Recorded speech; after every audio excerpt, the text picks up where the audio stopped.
Hi guys, in this video I'm going to show you how to disable YouTube restricted mode on iOS. First of all, let's launch the YouTube app. The first thing you want to do, you want to click on the lower right corner where is your profile image. So you want to essentially go to your profile picture. Then you want to click on the top right corner where you actually see the gear icon, where is the settings simply essentially lies. And then you want to click on general, the third option in the settings. You want to click on general, and then you will find that 1 2 3 4 fifth option in general settings is restricted mode.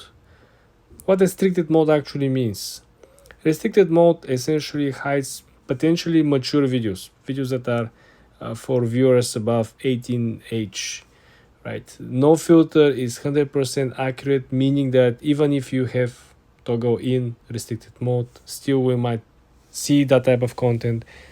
So this is how we're gonna go about it and how we're gonna actually disable this. You want to toggle this off, and now the restricted mode is off, meaning that any type of content that is published on YouTube platform and it's approved, you will see it.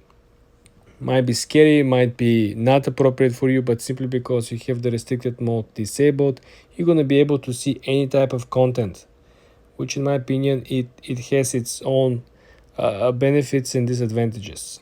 For more videos like this, guys, subscribe and come back for more.